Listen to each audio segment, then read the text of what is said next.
Boris Johnson's Conservatives on course for an even bigger, even larger majority at the next general election. Of course, I spoke recently about the dissolution and calling of Parliament Bill, which will effectively get rid of the Fixed Term Parliament Act, meaning that Prime Minister Boris Johnson will have the ability to call a snap general election. Now, given the fact that when you looked at the IMF forecast, the UK is set to be the fastest growing advanced economy in the entire world by 2023, I could definitely foresee Boris potentially bringing the election forward to 2023. Let me know what you think about that. But this survey done for The Telegraph, really interesting, carried out between the 13th of May and the 15th of May, so very, very recent stuff, by Pollster Find Out Now and election expert Electoral Calculus, finding that as it stands, Boris Johnson's Conservatives would see their majority increase up from 81 as it stands to 122 seats, including another 23 Conservative gains in the Red Wall Blimey. I mean, that really would be a political earthquake, would it not? The Conservatives in that scenario, as it stands, would pick up new seats in Teesside, in Sunderland, in West Yorkshire, in South Yorkshire. And a number of senior Labour MPs could lose their seats, including the likes of Yvette Cooper and Ed Miliband.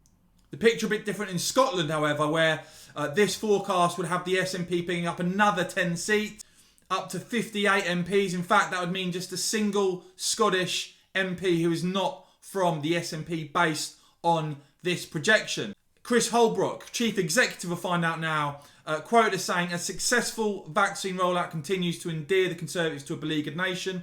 Labour's rebuild seems to not have progressed past the destructive phase." Says that the Greens are benefiting particularly at the moment from Labour's present weakness. It'll be interesting to see if the Greens can broaden their support. We saw them make some big gains, including in places like Bristol at the recent council election. So, you know, if the Greens can continue their momentum, that creates a whole new set of problems for a Labour Party being squeezed from all sides. Martin Baxter, Chief Executive of Electoral Calculus, also quoted as saying that the aftermath of the local elections has seen a slide in support away from Labour.